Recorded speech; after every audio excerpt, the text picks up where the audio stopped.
After a long and very stressful recording session, especially for me, I'm very happy to have a little chat with Maestro Pascal Rogé. I'm very happy to have here in my recording studio. First of all, what I want to ask you, when we start discussing about the program of the CD, I gave you the opportunity to choose the best program for you. And you recorded a wide range of music, French music, but Barber, Scarlatti, Rachmaninoff, and even an important living composer, Nimrod Borenstein. I'd like to know if there is a line that tie these pieces together. Well, when you offered me the opportunity to make a new CD, I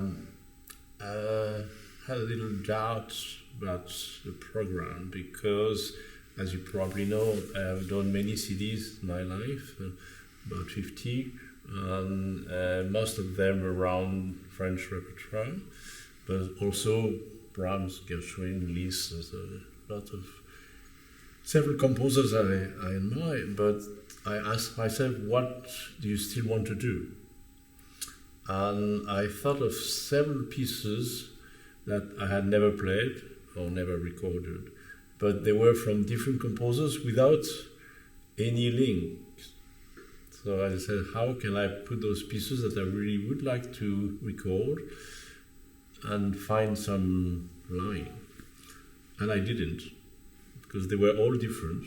I mean, went from Scarlatti, as you said, to Rachmaninoff, Scriabin, modern composer. I said there is no link, but the only important link for me is that I love those pieces. So I decided to just choose a number of pieces that I really, really love, and then see what can I do with them. Mm-hmm. And musically, I don't think there is any link, except that all those pieces are very close to me, and I can feel that I'm really happy to express myself with them. Yeah. So I decided to put them into alphabetical order. So it means that there is no musical link. It's just that from several composers you will find my own sensitivity and my own desire to express myself through those composers who are so different. And I think it's interesting for the audience to hear, because most of the CDs are one composer or maybe two at the maximum. But if you have a variety of composers with a variety of ambience, of atmosphere, I think it's quite a nice experience to listen.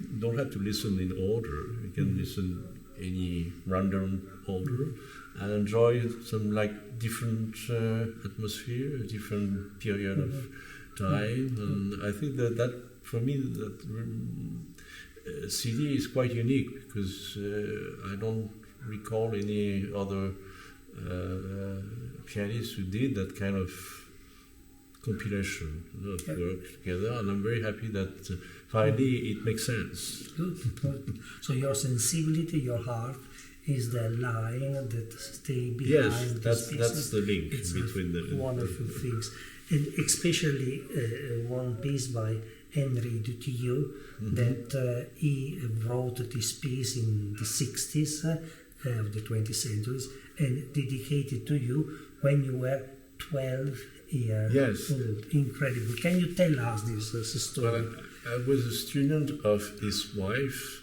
Geneviève Jouin, who's a teacher at the Paris Conservatory. And my own teacher, Lucette Descaves, decided to do an audition with her young students, asking contemporary composers to compose a piece for each of them.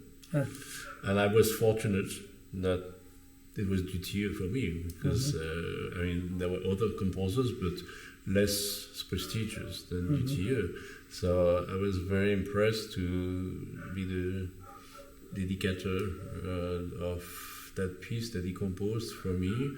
I still have the manuscript with me, with annotation of Dutilleux.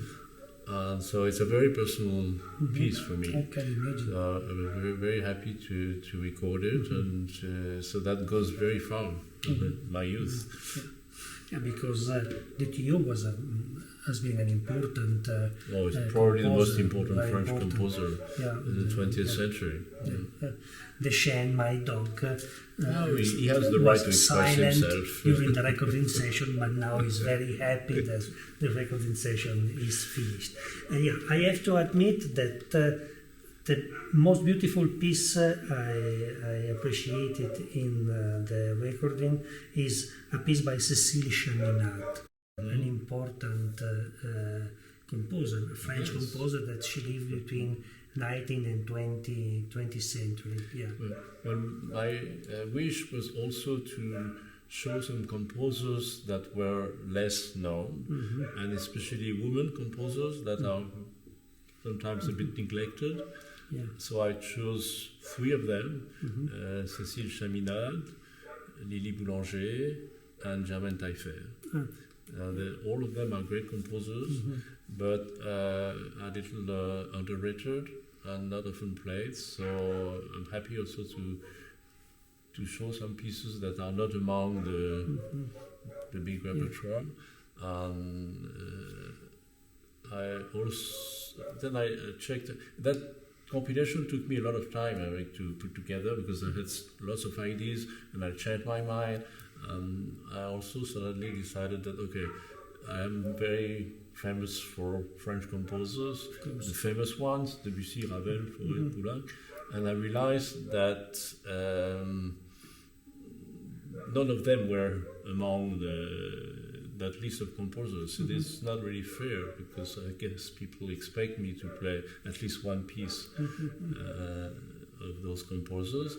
But for this, I decided to share the keyboard and to do four hands with those very famous composers because again I wanted something different and also to show to the audience how a piano can sound with four hands. It's the same instrument, but suddenly it has more colors, has more power.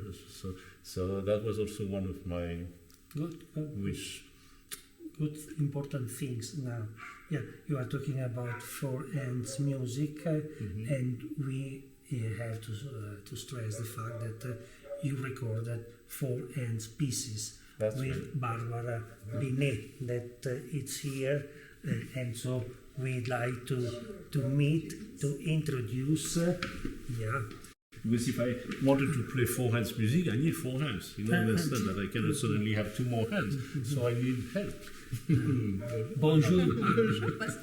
Bonjour, Barbara. This is the only word that I know in French, so I say very happy. Bonjour or bonsoir. So, is it difficult to work with a maestro like Pascal Rogé? With Pascal, no, not at all. It's of course it's a very big privilege to work with him, but what strikes me the most with him is that he has such a joy after, I don't know, 6 decades of playing, recording, being on stage, studying, I don't know. He loves music and he has a true joy about discovering everything, being new with ideas, experiencing. And so we had quite a journey. Because we played, it was okay, it fitted, but then we had to explore, we felt the urge to explore more, and it was an amazing experience actually. We went really good. It's wonderful not to have only to have two more hands, but to have one more brain. It's also something, and one more heart, and one more someone with whom you can exchange ideas and create suddenly a new world of sound and interpretations. So it's really for me a wonderful experience to share the piano and to find colors together and to be inspired by Barbara. And I must say something that maybe it won't be seen on the CD, but during my solo pieces, Barbara was there, of course, and shared with me so many ideas about, no, you could try this, and how does it sound? And it was marvelous to have, because usually when I record, I'm by myself, and I've worked very hard, and I know what I want to do, but to have someone that brings you new ideas, new perspectives, it's really inspiring. So that CD, even if she doesn't play all the pieces, I mean, she's there all the time, because she's been part of the creativity of that recording. Very important, of course. And what happened, Barbara, when you do not agree, you are not in the same... Doesn't exist. Doesn't exist? Oh my God. No, we do. Well, it was never about... We never had a situation where we really conflicted, like, no, I don't want to do that. It's not.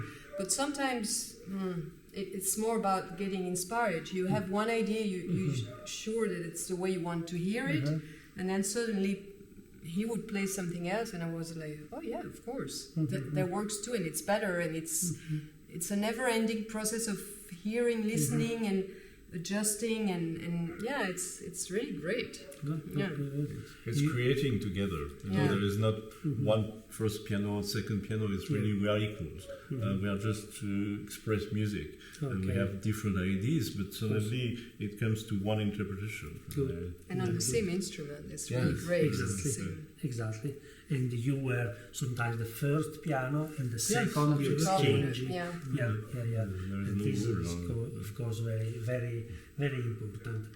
I have only one question for you, because I know that you have now to leave to Lecco to give a concert. So after a recording session, you have to have a little rest, to travel, and so on. So last question for you.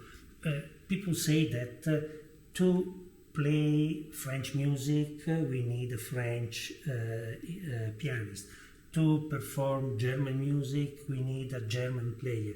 Do you agree with that, or maybe no? It's yes and no. I think no first, because I think great artists, great pianists, musicians should be able to understand any music. Otherwise, it's very restrictive. I can only play French music, and German can only play German, and then you have maybe countries where they don't have composers, so what do they play? So I don't believe in that, but I think it's very important that the person who plays French music, if he's not French, he has to know about French culture. He has to know about literature, painters, philosophy, wine, food, tradition, anything that makes France so special. And I think that once you know that, once you've traveled to France, I always say to my students, because they ask me very often, they come from Japan, they come from Korea, they come from the United States, I say, how can I play French music? I'm not French. I say, but learn about France, read, look. I mean, it's very important. Otherwise you don't have, because those music are so influenced by the rest of the French culture. It's not only music. I mean, Debussy was influenced by the Impressionism painters, and Ravel was influenced by the classical Baroque French composers. So all that is very important to know. But that's the only necessity for me. It's that you have a knowledge, an interest into what makes French different. And I think it's the same for me when I want to play Russian music. I will never be a Russian person, but I can read, I can learn, I can approach that culture and see whether I can connect with them. And I also want to say something, that if a German person plays French music knowing the French culture but brings some kind of German flavor, great. And I think the same when I play Russian music. In that recording, I play Rachmaninoff and Scriabin. I'm sure I don't play 100% Russian style because I'm not Russian. But the French flavor that I bring to that music is interesting. I mean, you don't have to play 100% French, but you have to play at least maybe 55%, and then you bring your own culture, and that's even more interesting. And maybe the French music is very rich of colors. So maybe when a French pianist plays music of other country, maybe it doesn't find too difficult, because the French music is very difficult in itself with these colors and so on. Okay, so I think that maybe Russian music, from some point of view, is easier, not maybe from technical, but for the color, easier than the French music. I don't know if this is correct. No, technically, I don't think there's no difference. I mean, Ravel or Scriabin are both very difficult technically, but the sound, the colors you're using are very different. That's what you have to develop. It's the knowledge of color and sounds that are not the same if you play French music or Russian music. Understood. I think that we abuse too much to your passions, so I say many thanks for the interview, and especially many thanks for having a recording for Shiva, and we are very anxious to listen the complete CD. Okay. Thank you so much. much. And see you very soon. Hopefully. Thank you very much.